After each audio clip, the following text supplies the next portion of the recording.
प्यारी प्यारी छोटी जलपरी।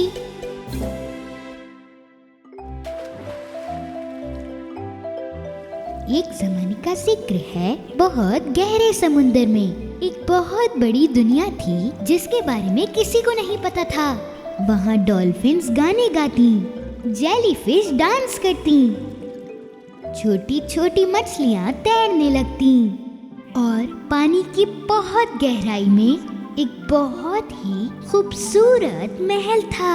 उस महल में बहुत सारे लोग थे जो कि बहुत ही खुशियों के साथ रहा करते थे। उस महल के बादशाह का नाम बादशाह पोसाइडन, जो कि अपनी बेटियों से बहुत प्यार करता था और महल में हमेशा उनकी हिफाजत करता था। आर्या सबसे छोटी थी और वो कभी नहीं समझ पाती कि उसके वालिद उसे बाहर जाने क्यों नहीं देते। वो बताते हैं कि बाहर के लोग बहुत ही खतरनाक होते हैं और जमीन पर रहने वाले तमाम लोग उसको नुकसान दे सकते हैं। आर्या, एक दिन ऐसा आएगा कि तुम अपना ताज पहन पाओगी, लेकिन जब तक तुम जवान नहीं हो जाती तुम्हें इसी महल में रहना होगा। पर मुझे बाहर के लोगों को जानना है। बाहर के लोगों को हमारी जिंदगी की परवाह नहीं है बेटी। वो पानी के अंदर हमेशा कचरा फेंकते रहते हैं, तो तुम्हें अपने वालिद की बात को मानना है। छोटी जलपरी आर्या ने उनकी बात को समझा और वो अब और भी परेशान हो गई कि बाहर के लोग कैसे होते हैं। मैं अपने बड़े होने का इंतजार नहीं कर सकती। क्या पता जमीन पर रहने वाले लोग हमारे जैसे ही हों। और छोटी जलपरी आर्या के पास एक प्लान आया कि वो किस तरह से इस महल से बाहर जा सके। उसे अपने दोस्तों की याद आई, बड़ी व्हेल विली और छोटी डॉल्फिन डॉली, क्योंकि वो लोग महल से जब चाहे तब बाहर जा सकते हैं। महल से बाहर जाने के दरवाजे पर जो गार्ड्स खड़े थे उन्होंने रास्ता खोला ताकि डॉल्फिन डॉली और बड़ी व्हेल विली महल से बाहर जा सकें। उनका जब दिल चाहे वो बाहर अंदर जा सकते थे। जैसे ही वो लोग बाहर निकले, व्हेल ने अपना मुंह खोला और छोटी जलपरी को आजाद किया और अपने दोस्तों की मदद से आर्या अब बाहर जा सकती थी। उसके बाद वो सीधा पानी से ऊपर चली गई। अपनी जिंदगी में पहली मर्तबा उसने हवा को महसूस किया, सूरज को देखा और चीलों की आवाज सुनी। ये सब कितना अच्छा लग रहा है। Here's my whole deep blue sea. Everything is fun, friends with me. The king called me the little mermaid, the very best daughter of the king of the sea. Just look around, you will see the joy, a beautiful life and the ocean roar. Just look around, you will see the joy, a beautiful life and the ocean roar. उसी वक्त आर्या ने एक गाने की आवाज सुनी जो कि पानी के दूसरी तरफ से आ रही थी। उसने जल्दी से पानी के अंदर छलांग मारी और आवाज की तरफ निकल पड़ी। उसके सामने एक बहुत बड़ी कश्ती थी। ओह, कश्ती! चलो डॉल्फी, उस कश्ती के थोड़ा करीब चलते हैं। आर्या, रुको, वहाँ जाना नुकसानदेह हो सकता है। उसकी दोस्त डॉल्फी ने उसे समझाया, लेकिन अब बहुत देर हो चुकी थी। आर्या, रुको! वो कश्ती के बहुत करीब गई ताकि वो इस शहर का बादशाह देख सके और उसका बेटा एडवर्ड। वो सारे शहजादे की सालगिरह मना रहे थे। शहजादा, आर्या, तुम्हें यहाँ नहीं होना चाहिए। वो सिपाही हमें नुकसान पहुँचा सकते हैं। हमें अब घर वापस जाना चाहिए। शहजादा अपनी कश्ती के किनारे पर खड़े होकर फ्लूट बजाने लगा। ये कोई बुरा इंसान तो नहीं दिख रहा। आर्या ने भी उस फ्लूट की आवाज सुनकर अपनी आवाज में गाना शुरू करा।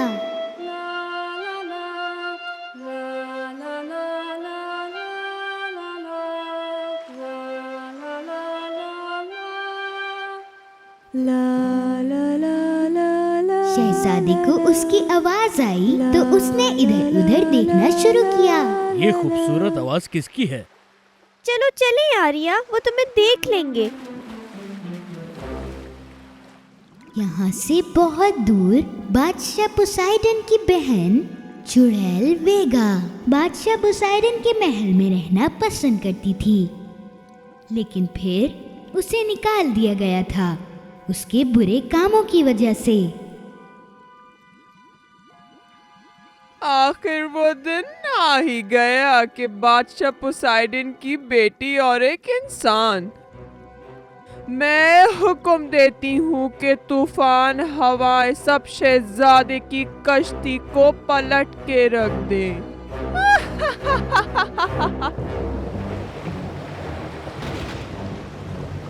वेगा के जादू की वजह से शहजादे की कश्ती की तरफ बहुत तेज तूफान आ गया। नहीं, कश्ती डूब रही है, हमें जाके मदद करनी होगी। आर्या पानी की गहराइयों में गई और सीधा शहजादी की कश्ती की तरफ जा पहुंची। उसने तैरते तैरते शहजादे की फ्लूट को देखा और उसे उठा लिया। फिर उसने शहजादे को ढूंढा और जल्दी से उसे ऊपर लेकर आने लगी। उठ जाओ, तुम उठ जाओ। शहजादे ने हल्के हल्के अपनी आंखें खोली तुम जिंदा हो। और एक बहुत खूबसूरत जलपरी को अपने सामने देखा। आर्या को एक कुत्ते के भौंकने की आवाज आई और वो वहां से जल्दी से निकल गई। बादशाह और उसके सिपाही और एक लड़की शहजादे को ढूंढ रहे थे। एक लड़की ने मेरी जान बचाई। मैं उसका चेहरा तो नहीं देख सका, लेकिन मैं उसकी आवाज पहले सुन चुका हूँ।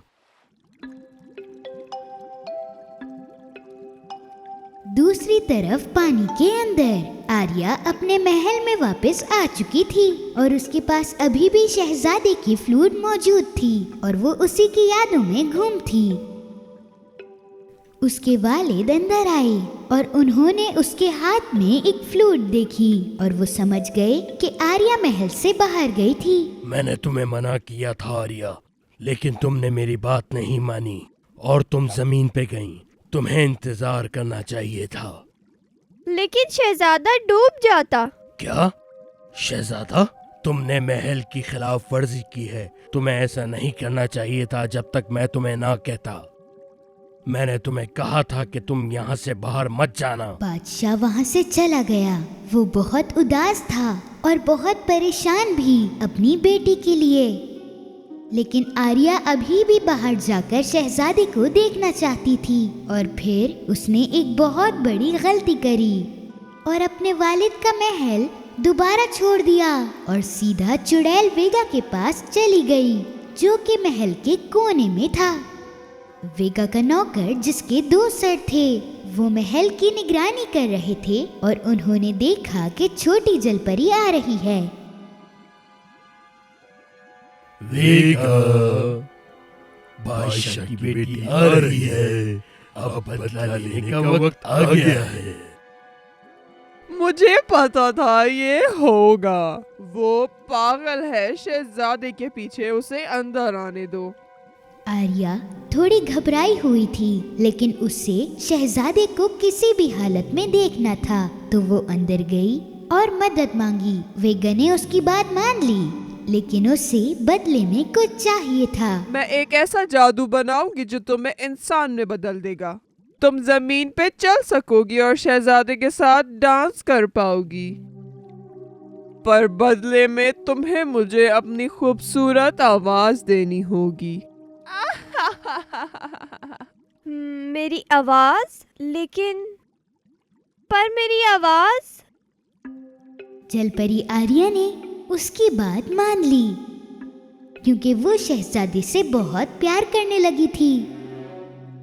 लेकिन याद रहे, ये जादू 3 दिन में खत्म हो जाएगा।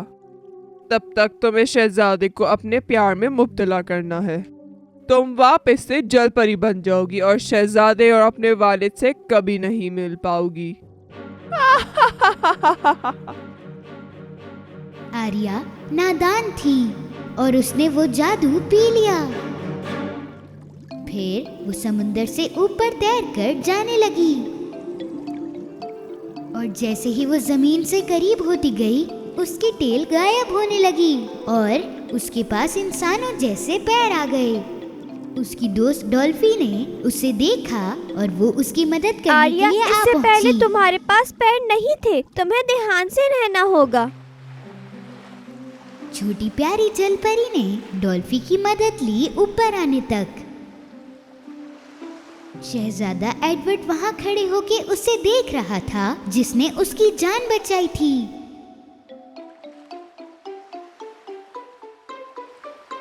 मैंने तुम्हें कहीं देखा है। क्या हम पहले कहीं मिल चुके हैं?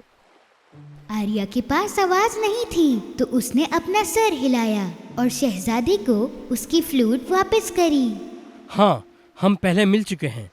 तुम वही लड़की हो जिसने मुझे डूबने से बचाया था और तुम्हारी खूबसूरत आवाज मुझे हमेशा याद रहेगी। तुम्हारा नाम क्या है? आर्या ने उसे बताने की बहुत कोशिश करी, ओ अच्छा, तुम बोल नहीं सकती। लेकिन वो बोल नहीं पा रही थी। तो शहजादे को लगा कि ये कोई और लड़की है, क्योंकि जो लड़की उसने देखी थी उसके पास एक खूबसूरत आवाज थी। लेकिन वो फिर भी इसकी मदद करना चाहता था और उसने उसे अपने महल ले जाने का फैसला किया।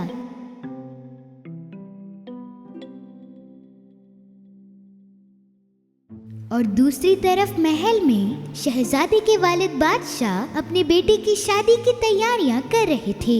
आर्या बस खड़े होकर देख रही थी और दुखी थी कि वो शहजादे से शादी नहीं कर सकती। दिन गुजरते गए और वो शहजादे से बात नहीं कर पाई। आर्या को याद आया कि जादू जल्द ही खत्म हो जाएगा और वो शहजादे को खो देगी। आर्या को लगा कि शहजादे से शादी करना बहुत मुश्किल है उसकी आवाज के बिना।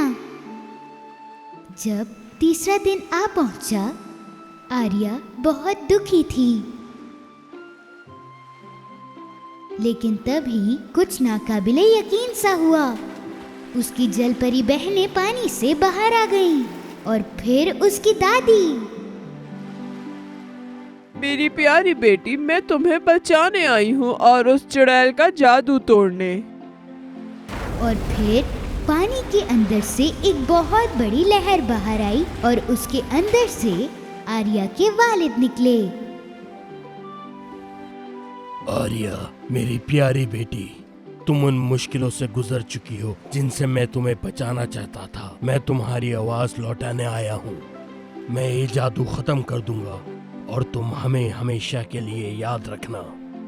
पानी के महल के बादशाह ने अपनी छड़ी उठाई और उसे उस सीशेल के पास रखा और जादू टूट चुका था।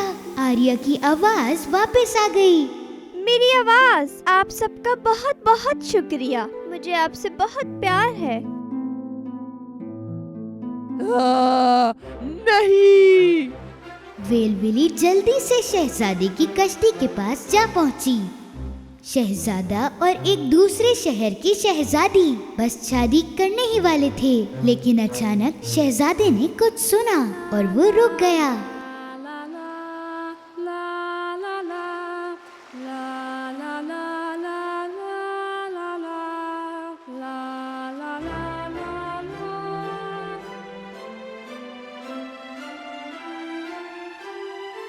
ये आर्या की खूबसूरत आवाज थी।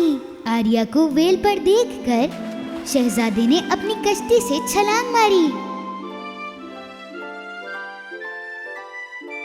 वो तुम ही थी। मैं जानता था तुम वही हो जिसने मेरी जान बचाई थी। मेरा नाम आर्या है। और आखिर में शहजादे एडवर्ड की शादी आर्या से होने का फैसला हो चुका था और आर्या दुनिया की पहली जलपरी थी जो एक इंसान से शादी करने वाली थी। और आर्या के घर वालों ने आर्या और शहजादे एडवर्ड को बहुत सारी दुआएं दी और वो बहुत खुशी से जिंदगी गुजारने लगे।